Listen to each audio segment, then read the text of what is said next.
만추를 느끼는 계절입니다. 여러분도 그런 느낌이 있습니까? 우리 마을에 만추를 느낄 수 있는 특별한 곳이 또 한 군데 있는 것을 알게 됐습니다. 여러분이 자연마당에 들어가면 거기서 왼쪽으로 용두공원으로 가는 길이 있는데 윗길로 가지 말고 논 옆에 길로 쭉 가면 그 길이 자연마당을 빙 두는 둘레길이 됩니다. 가보신 적 있어요? 아마 이 마을에 사는 사람도 이 마당에 둘레길이 있다는 거 생각하지 못했을 겁니다. 아시아드 경기장 쪽에서 바라보는 자연마당이 아니라 자연마당 저 건너편에서 가을거지가 끝난 들녘 위에 기러기들이 군무를 이루고 낙엽을 밟고 걸어가는 그 계절은 또 다른 느낌이 다가왔습니다. 계양산 천마산의 병풍처럼 둘러있고 아시아드 경기장이 날개를 펴고 그리고 연희동 마을의 아파트들이 서 있는 모습은 또 다른 그림입니다. 그리고 1시간여를 걸어와서 다시 노을을 보는 겁니다. 세상 어디에도 발견할 수 없는 아름다운 마을이 우리가 사는 마을 속에 있다는 거예요. 한번 오늘 오후라도 나오셔서 걸어보시길 바라고 4시쯤 출발하면 좋습니다. 그래서 한 바퀴를 돌고 노을을 볼 수 있기 때문입니다. 오늘 성경에 있는 이야기는 달란트의 비유입니다. 한 주인이 타국으로 가면서 종들에게 각각의 달란트를 맡기고 갔습니다. 한 사람은 5달란트, 한 사람은 2달란트, 한 사람은 1달란트를 맡긴 이야기입니다. 달란트라는 말을 사용하고 있지만 달란트는 너무 그 화폐 단위가 높아서 시장에서는 사용되어지지 아니하고 그저 경제를 말할 때 그 화폐 단위로 사용하는 그런 화폐 단위였습니다. 사전에 의하면 금 1달란트는 어느 정도의 값이 되는가? 노동자가 15년 동안 쓰지 않고 모아놓은 품삯이라 그랬어요. 15년 동안 쓰지 않고 모아놓은 품삯. 1년 연봉을 얼마로 계산해야 될까요? 1년 연봉을 3천만 원으로 계산을 해본다고 하면은 15년 동안 쓰지 않고 하면 재무부장님 어떻게 됩니까? 한 5억 정도 될 것 같지 않아요? 5억 정도. 우리 재무부장 계산이 안 되나 봅니다. 하여튼 5억 정도의 돈이 1달란트. 그러니까 어마어마한 돈이 되는 것이죠.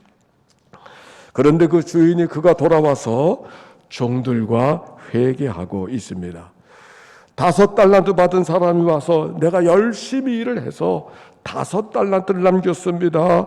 주인이 칭찬했습니다. 성경을 펴고 주인의 칭찬을 읽어봅시다. 21절.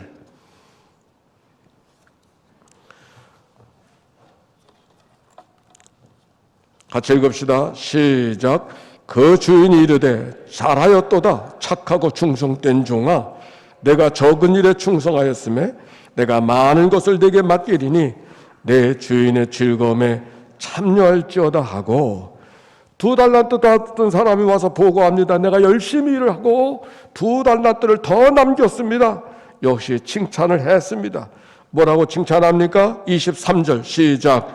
그 주인이 이르되 잘하였도다 착하고 충성된 종아 내가 적은 일에 충성하였음에 내가 많은 것을 내게 맡기리니 내 주인의 즐거움에 참여할지어다. 동일한 칭찬을 했습니다. 그런데 1달란트 받았던 사람이 보고합니다.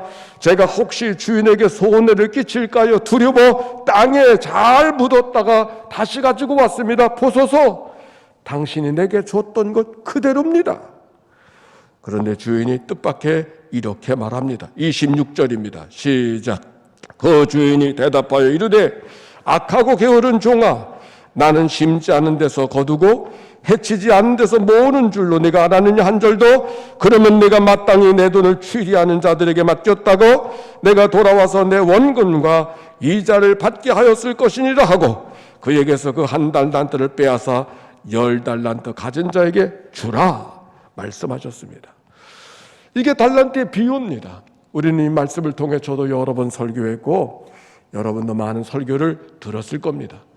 우리는 이 말씀을 통해 세 가지 가르침을 받을 수 있습니다. 첫째, 우리가 가진 모든 것은 다 맡겨진 것이라는 거예요. 맡은 것. 내가 만든 것이 아니라 맡겨진 것이라고 하는 청지기적인 마음을 갖고 우리의 삶을 살아야 된다고 하는 고백이 이 말씀 속에 만들어져야 될 것입니다. 어리석은 부자 농부의 이야기를 잘 압니다. 농사를 져서 풍년이 이루어졌습니다. 이제는 배를 두드리고 일하지 않고도 살겠구나, 이렇게 계획하고 있었을 때 하나님의 말씀하십니다. 이 밤에 오늘 내 영혼을 내가 거둔다면 그 모든 것이 네 것이 되겠느냐.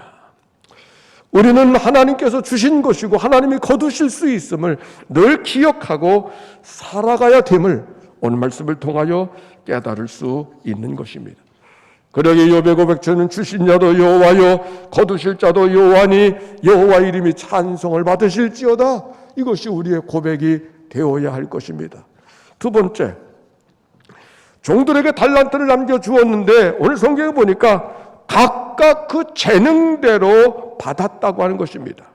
이런 질문을 할 수 있습니다. 왜 종이 각각 평등하지 않게, 공정하지 않게 주인이 나누어 주는가? 누구는 5달란트 주고 누구는 2달란트 주고 누구는 1달란트 주고, 아니 돈이 있어야 돈을 버는 건데 하나님이 모르셨나 봐? 이렇게 질문하는 분이 계십니까? 그러나 성경은 그렇게 말하고 있지 않습니다.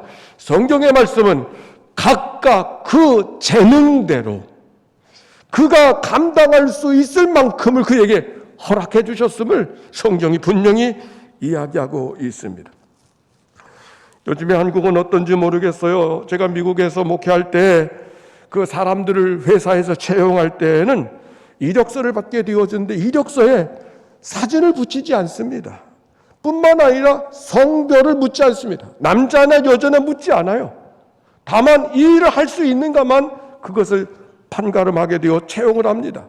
그런데 사람을 채용하는 회사가 자동 비행기 정비 회사였습니다. 무거운 것을 날라야 되고 무거운 것을 들어야 되는 일 속에 많은 여자들이 들어왔다가 그 힘으로 하는 일에 감당할 수가 없어서 결국 그 회사를 오래 다닐 수 없더라는 이야기를 같이 일하고 있던 우리 교우님께서 이야기해 주었습니다.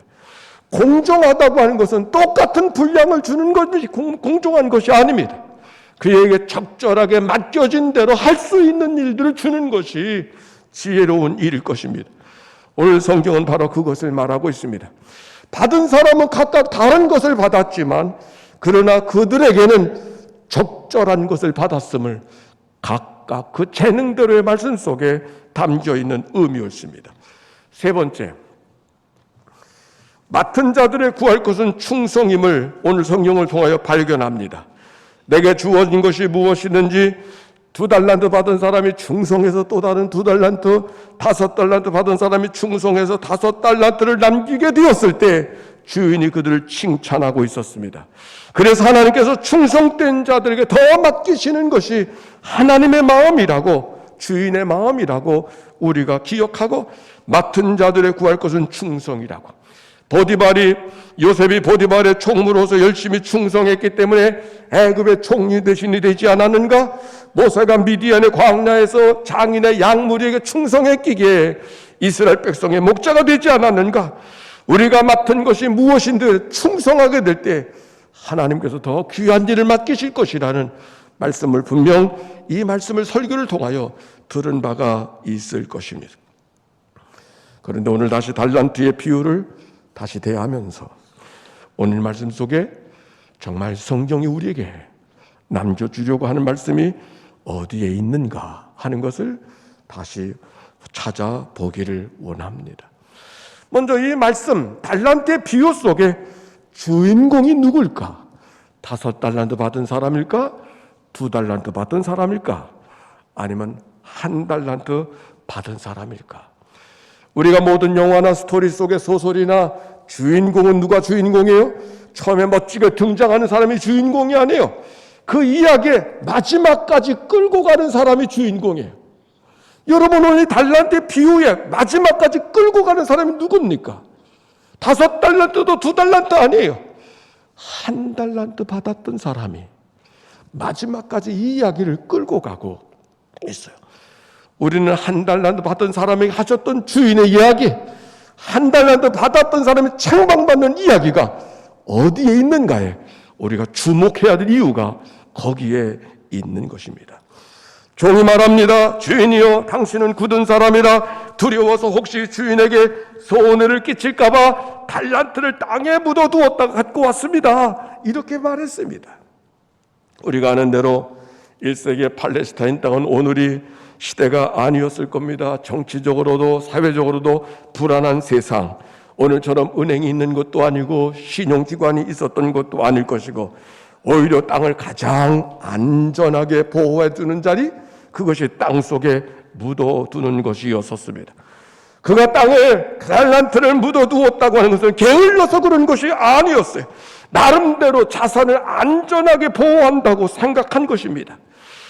5달란트 받은 사람만이 아니라 1달란트 받은 사람도 선한 의도를 갖고 땅에 달란트를 묻어두었던 것이에요.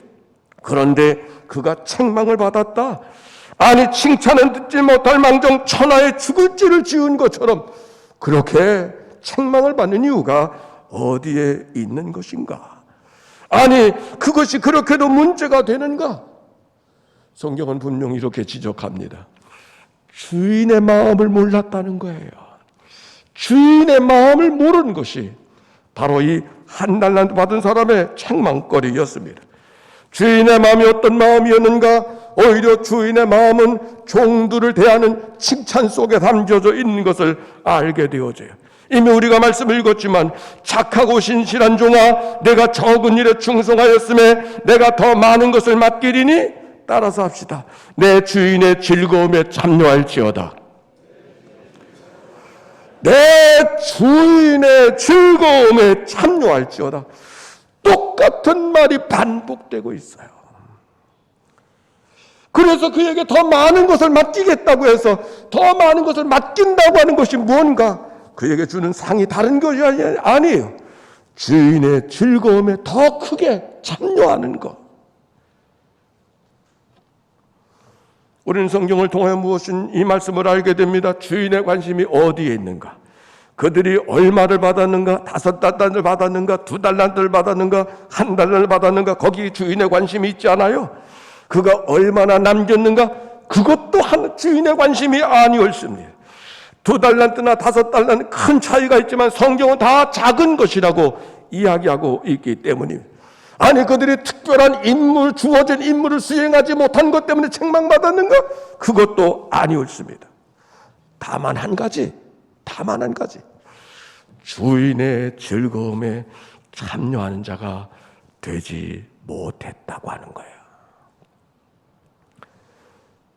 그들에게 달란트를 남겨주었을 때, 그들의 재주를 주고 은사를 주고 그들의 역량을 주고 그에게 삶의 분깃을 줄 때는 뭔가 그 받은 것을 누리며 살기를 원하는 게 주인의 마음인데, 그 종들의 주인의 마음을 헤아리지 아니하고 누리며 살지 못한 거예요. 마치 아이들에게 좋은 것을 경험하게 하려고 놀이동산에 데리고 가는데 무서워서 난 놀이동산 싫다고 말하는 아이들 같은 거예요. 그 아이들에게 뭔가 기쁨을 주려고, 그 아이들에게 뭔가 좋은 경험을 하게 하려고 특별한 곳에 데리고 갔는데 무서워서 싫다고 울어대는 아이를 바라보고, 부모의 마음이 어떤 마음이겠어요? 오늘 하나님의 마음이 그런 마음이에요.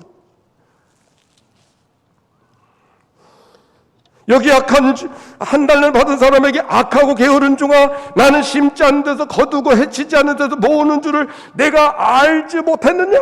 다른 말이 아니었습니다. 주인의 의도는 그것이 무엇이든지 간에 누리며 즐거워하며 찬양하며 기뻐하며 감사하며 살아가기를 원했지만 그렇게 살아되지 못한 것에 대한 오히려 두려움과 무서운 마음으로 그 마음을 채우고 있었으니 얼마나 주인의 마음이 답답하고 안타까운 마음이었을까. 그 1달란트를 받았던 사람에게 바깥 어두운 자리 가서 슬피 울며 이를 갈리라. 말씀하고 있었던 것 속에서도 주인의 의도가 어디에 있었는가?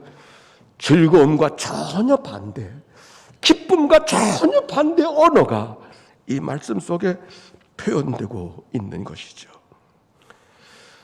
하나님을, 백성들을 향한 하나님의 마음이 어떤 마음인가? 오늘 성경이 말하고 있는 거예요. 요사이 새벽마다 신명기를 다 읽어가서 내일 새벽이면 신명기 마지막 장을 읽고 또 여호수아서를 화요일부터 읽어가게 됩니다. 신명기, 하나님이 다시 말씀하시는 그 신명기를 통해서 받았던 메시지는 한 가지예요. 하나님이 어떤 분인가? 복 주기를 원하시는 하나님, 복 주기를 원하시는 하나님, 그들을 자유케 하기를 원하시는 하나님, 노래하기를 원하시는 하나님, 기뻐하며 살기를 원하시는 하나님, 자식을 내놓고 우울해하고 끓탕을 하고 한숨 지고 단식하기를 원하는 부모가 어디에 있겠어요? 하나님의 마음이 어떤 마음이겠는가? 신명기가 너무 잘 이야기하고 있어요. 그래서 신명기가 그들이 받은 복이 무엇인가? 그가 인원수가 많아, 사람이 많아지고 장정이 많아지고 재주가 많고 전쟁을 수행하는 능력이 컸던 것이 복이라고 말하지 않아요. 다만 한 가지, 하늘과 땅을 지으신 하나님이 너희와 함께 있으니 너희가 걱정하는 것을 먼저 가고 계시고 너희가 건너가야 될 땅을 먼저 건너가셔서 너를 기다리시는 분이 그 하나님이시라. 그 하나님을 기억하고 노래하며 살라고. 신명기 32장은 모세의 고별 노래가 있어요. 거기 노래가락에 이런 것이 있습니다. 하늘이여 나의 말에 귀를 기울이라. 땅이여 나의 말을 들으라. 내 교훈은 내리는 비요 풀밭을 적시는 소나기요 내 말은 맺히는 이슬이요 채소 위에 내리는 가랑비라고. 가랑비, 소낙비, 이슬, 비, 늦은 비, 이른 비. 하나님이 오늘도 우리와 함께하고 계심을 표현해주는 상징적인 언어들이 그들만 경험하는 이야기들이 아니라 오늘 우리들의 일상에서도 얼마든지 경험하는 이야기가 바로 그 위엄하신 하나님이 오늘도 특별하게 우리의 삶을 이끌어 가신 표현으로 성경이 기록하고 있다는 말씀이에요.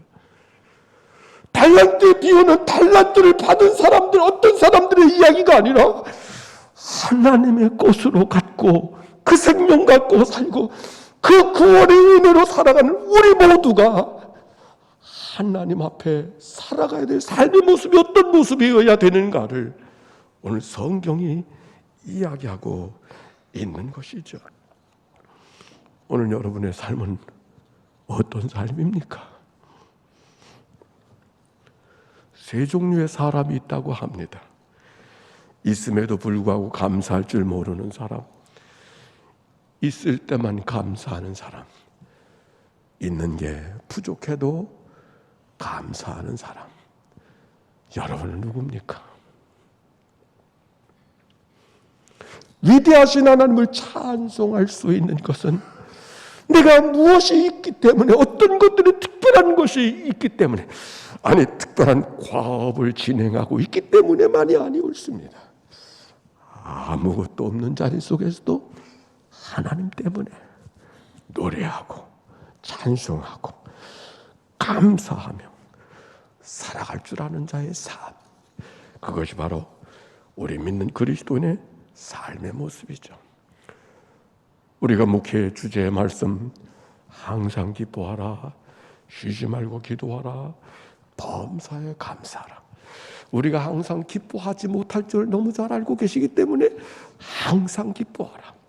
기뻐할 일이 있을 때 기뻐하는 것이 아니라 기뻐할 수 없을 때라도 하나님 때문에 기뻐하며 살아가라고 말씀하시면, 정 그렇게 안 되거든 기도하라고.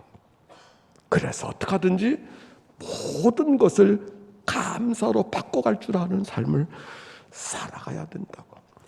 이것이 그리스도 예수 안에서 너희를 향하신 하나님의 뜻이라고. 목사들의 목사 유진 피터슨은 이 말을 이렇게 번역했어요. 따라서 합시다. 이것이 그리스도 예수 안에서 살아가는 여러분에게 원하시는 하나님의 방식입니다. 원하시는 하나님의 방식입니다. This is the way. 우리가 살아가는 방식, 방법이라는 거예요. 무엇이? 감사가.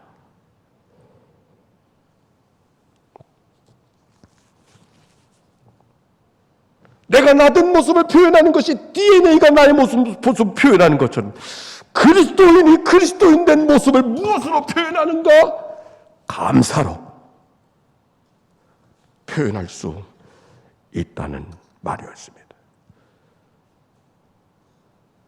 우리 마을을 살아가며 제가 여러분과 함께 마무리 목회를 할 수 있다고 하는 게 얼마나 감사한지. 그리고 이런 표현들을 가끔 제가 하는 것은 다른 뜻이 아닙니다. 감사가 오늘 우리를 살아가는 삶의 방식이기 때문에 우리는 애써 눈을 그렇게 떠야 되고 그렇게 살펴야 되고 발견할 수 있어야 되는 겁니다. 제 아내와 3개월 만에 걸었습니다. 몸이 좀 미국 갔다 와서 좀 몸 불편해가지고 아주 정말 오래간 만에. 혼자 산에 간 거는 뭐 같이 가고 싶지 않아서 산에 혼자 간 게 아니라 같이 갈 수가 없어서 사람은 높은 데를 못 올라가요. 그래서는 혼자 다녔어요. 어제는 같이 가고 싶어서 산으로 안 가고 들녘을 걸어가니까 얼마나 좋은지. 그리고 생각했어요. 우리가 이 마을에 사는 게 얼마나 큰 축복인가.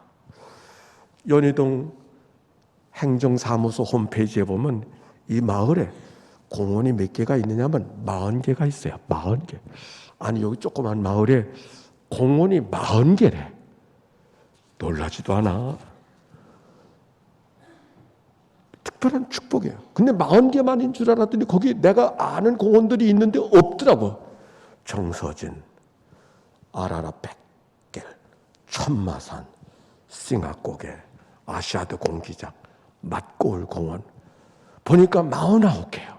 48개였었는데 엊그제 자연마당 들녘 저 건너편에서 보는 그 모습이 또 하나 아름다운 공원이다. 요즘에 보니까 아시아드 경기장에 제가 모르는 공원이 하나 있더라고요.